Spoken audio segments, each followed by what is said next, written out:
السلام عليكم ورحمة الله وبركاته أصحابتك وحرين جنال كمركة للسودة واضح أدي هذا ومهد سنتهين مانتو واسبتي سيديدي لباتنكا بشا ديسمبر سنة كاللبادة كون إيافري لباتنكا 2024 وان دي 2025 دوان دالن دونا خير كيسا الله نوافجيو مقالكا محربا مانتا إنا ندي كل وذاقو تاقرياشي ترام oo dhaxdooda khilaaf uu ka bilaabmay khilaafkaasi muxuu salka ku hayaa ayaan rabaa inaan idinla wadaago iyo Trump oo shalay maxkamadda sare weydiistay in ka mamnuucda aalada TikTok ee Mareykanka ay dib u dhigaan isla markaana ay hakiyaan ilaa iyo xukunka uu la wareegayo arrintaasina waan idinla socodsiinaya aan ku bilaabo taageerayaasha Trump ayaa khilaaf labadii maalmood ee la soo dhaafay uu ka dhex taagnaa khilaafkaasina waxa uu salka ku hayaa fiisaha la yiraahdo H1B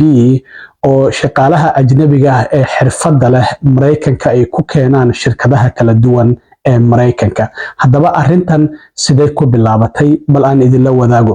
Trump ayaa toddobaadkii la soo dhaafay waxa uu u mamnuucay la taliyihiisa dhinaca siyaasadda ee AI-da waa artificial intelligence-ga waxa uu magacaabay nin asal ahaan Hindiya ka soo jeeda oo la yiraahdo Sriram Krishna ninkan waxa uu horey ula soo shaqeeyay kambaniyada waaweyn ee dhinaca tiknoolajiyada sida Microsoft, Twitter oo hadda X loo bixiyay, Facebook iyo Snapchat iyo hore ula soo shaqeeyay marka Trump ninkaasi ayaa waxa uu ka dhigay in dhinaca AI-da uu kala taliyo because AI-du waa hadda aalad dhawaan soo baxday labadii sano ee la soo dhaafay isla markaana ilaa hadda xitaa Congress-ka uusan wax sharci ah u sameeynin xalaleeyahay Congress-ka naftiisaba kuma jiraan xubno khibrad u leh AI-dan marka sida darteed ayaa hadda xilkan wuxuu yahay xil cusub oo la taliyaha dhinaca AI-da oo Trump uu magacaabay ninkan asal ahaan Hindiya ka soo jeeda oo waliba ku dhashay oo la yiraahdo magaciisa Sriram Krishna arrintan markii ay soo baxday kadib markaa waxaa bilaabmay shaqooyinka Mareykanka dadka Mareykanka ayaa iska leh in dadkii dhinaca midigta fog ee Trump la jiray ay arrintaasi ay yiraahdaan waxa kamid ah dadkaasi haweeneyda la yiraahdo Laura Loomer waa taqaanaan waa haweeneydii hadda kor wiilasha Soomaalida xadka intay ugu tagtay ku soo wareysatay oo tiri xadkeena sidan ayaa la isaga soo galaya haweeneydaasi Laura Loomer waxa ay leedahay wadankeena waxa dhisay ayay tiri cadaankii Yurubiyaanka ahaa sida darteed waxa ay tiri ma u ogolaanayno dadkan wadanka saddexaad ka yimid ama qaarad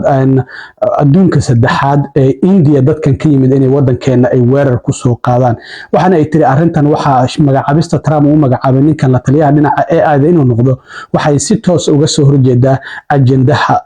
madaxweyne Trump iyadoo sidoo kalena sheegtay dadkan inay xadayaan shaqooyinka Mareykanka marka waxa ay leedahay H1B visa ay inta badan ula jeedaa iyo sidoo kalena ninkan Trump ajnabiga oo xilkan u magacaabay oo markiisii hore Hindiya ku dhashay sidoo kalena Steve Bannon oo isaguna horey Trump xilligii madaxweynaha uu ahaa la taliye sidoo kale uu ahaa ayaa isaguna waxa uu yiri shaqooyinka Mareykanka waxa iska leh muwaadiniinta Mareykanka in ay ka shaqeeyaan ayay tahay wuxuu yiri arrintan waa scam ama sidoo kale waxa uu yiri waa khiyaano lagu sameeyo shacabka Mareykanka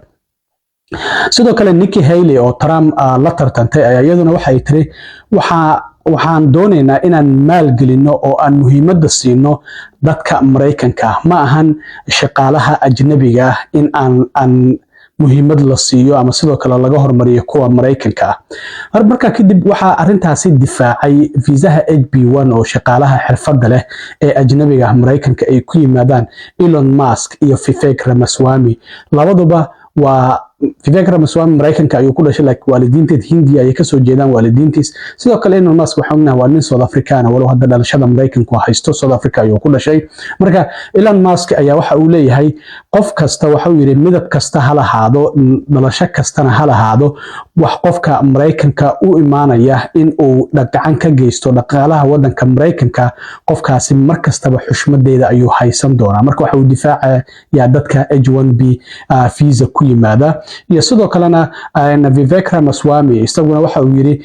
dadka Mareykanka waxa uu maleysaa in maskaxdoodu ay hooseyso isla markaana leesiyal yihiin ama dad caajisku ka batay sida darteed waa loo baahan yahay shaqaalaha xirfadda leh ee ajnabiga in ay Mareykanka yimaadaan Matt Gaetz ayaa isaguna soo galay dooda waxa uu yiri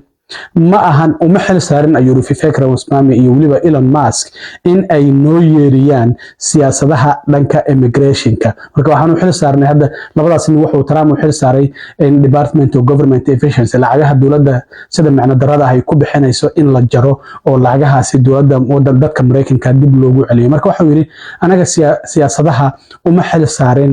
immigrationka inay noo yeeriyaan marka shaqadii loo xil saaray waa inay ka soo baxaan marka muranku wuxuu ka taagan yahay marka Vivek Ramaswamy iyo Elon Musk waxay difaacayaan shaqaalaha xirfadda leh ee ajnabiga ah ee wadanka ku imaanaya H1B visa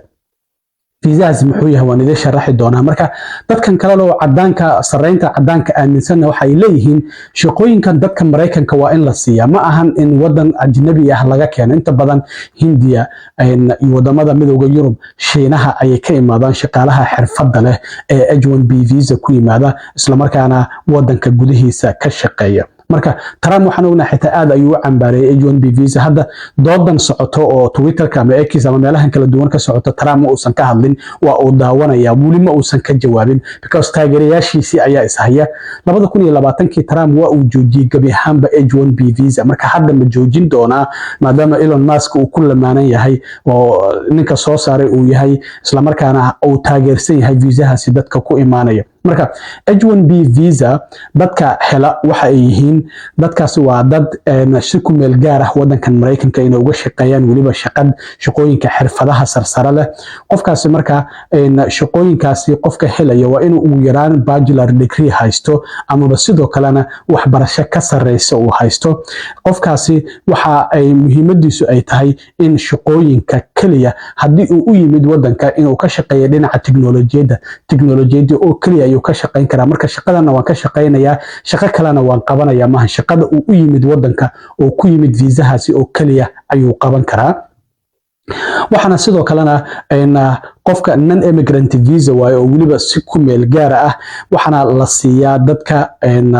xirfadda leh oo horey wax u soo bartay waana specific job ayuu qabanaya sida aan sheegay shaqadii loogu talagalay oo kaliya ayuu qabanaya hadii dhinaca xisaabaadka oo mathematics ay tahay dhinaca engineering haday tahay dhinaca technology haday tahay medical science haday tahay waxyaabahaas inta badan dadka khibradda u leh dadka viisahan la siiyo sidoo kalena salariga ama mushaarka ay sanadkii qaadan karaan waa ilaa iyo $60,000 oo cash ahaan loo siinayo mararka qaar waa ka badan kartaa hadba waxay ku xiran tahay baniga keenay qofkaasi iyo qofku sida ay u heshiiyaan sidoo kalena yaa keeni kara waxa keeni kara company kasta oo doonaya qof shaqadaasi ku takhasusay inuu helo Mareykankana ka waayay qofkaasi ayaa keeni kara shaqaalahaasi xirfadda leh ee aqoonta u leh viisahaasi inta badan waa 3 sano laakiin 3 sano oo kalena waa lagu kordhin karaa ilaa iyo 6 sano ayaa laga dhigi karaa dadka qaar mararka qaar green card deganaansho rasmi ayay bixelaanba marka muddo 6 sano kadib ay ka shaqeeyaan wadanka Mareykanka ay ka shaqeeyaan marka dadka sanad kasta la keeni karo waa ilaa iyo 65,000 oo viisaha H1B visa ku imaan kara oo wadanka Mareykanka lagu keeni karo sidoo kale waxa leeyahay 20,000 oo kalena waa lagu dari karaa hadii loo baahdo laakiin sida Congress ansixiyo waa 65,000 marka dagaalkaasi ka dhex taagan taageerayaasha Trump dhexdooda oo qaarkoodna ay taageersan yihiin shaqaalaha ajnabiga ah ee xirfadda leh in lagu keeno H1B visa qaarna ay leeyihiin dadka Mareykanka ayaa u baahan shaqooyinkaasi hal la siiyo Trumpna waa ka aamusan yahay maadaama taageerayaashiisa dhexdooda uu dagaalkaasi uu ka taagan yahay waan arki doonaa hadii Trump arintaasi uu ka hadlo iyo hadii uu sidaas uga aamuso iyo dagaalkan halka uu ku dhamaado Trump viisahaasi sidii 2020kii uu u joojiyay ma u joojin doonaa safaraha ayuu ka qaadi doonaa Trump waxaan ognahay qaxootigii waa uu yareeyay xilligii madaxweynaha ahaa lotterigii waa kii joojiyay sanadihiisii u dambeeyay hadda sidoo kalena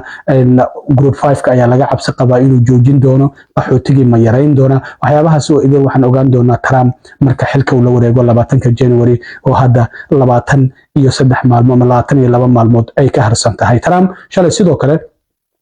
maxkamadda sare ayaa wuxuu ka codsaday in ay dib u dhigaan in Mareykanka laga mamnuuco aaladda TikTok waxaan ognahay maxkamadda sare kiiska waxay dhageysan doontaa 10 bisha January 10 maalmood ka hor inta aan Trump la dhaarinin waxaana TikTok Mareykanka in laga mamnuucayo qorsheysan tahay 19 bisha January haddii shirkadda iska leh ByteDance aysan ka iibin shirkad Mareykanka laga leeyahay. waa maalin ka hor inta Trump xulka uusan la wareegin oo ah 20 January. marka Trump wuxuu leeyahay waa in maxkamadda sare ee arrintaasi ay dib u dhigtaa. Trump aad ayuu u taageersan yahay TikTok walow xilligii uu madaxweynaha uu isku dayay inuu mamnuuco, laakiin hadda waxa uu yiri xilligii ololaha doorashada uu ku jiray waxa uu kala hadli jiray dadka da'yarta ah. marka waxa uu leeyahay TikTok gacan ayay iga siiyeen dib u doorashadeeda. marka waxa uu doonayaa in Mareykanka aanan laga mamnuucin. sida darteed marka maxkamadda sare ayuu shalay weydiistay in dib loo dhigo ilaa isagu uu xukunka la wareegayo. markaas kadib ayaa waxa uu doonayaa qaabkii TikTok uu ku badbaadin lahaa oo wadanka Mareykanka aan looga mamnuuci lahayn inuu eego. sida darteed waan arki doonaa haddii maxkamadda sare ay 10 bisha marka ay kiiska TikTok oo TikTok ay u gudbiyeen ay dhageysato haddii ay hakin doonto mamnuuceeda. dowladdu waxa ay leedahay waxa ay dowladda Shiinaha ayaa xogta dadka Mareykanka ay gacanta u gelaysaa ammaanka qaranka ee Mareykanka ayuu TikTok khatar ku yahay. TikTokna waxay leedahay xorriyatul qowlkii ayaa dastuurka ku qorna ayaa lagu xadgudbayaa. sida darteed waa in TikTok ay shirkadda ByteDance ay iska iibiso shirkad Mareykan ay ka iibiso. marka harintu halkaas ayay maraysaa. TikTok waan arkaynaa sidoo kale waxyaabaha ka soo kordha. aad iyo aad u mahadsantiin asxaabta. intaan marka la kulmi doono waa saaxiibkiin Cilmi Waaro idin la sida iyo nabadgelyo.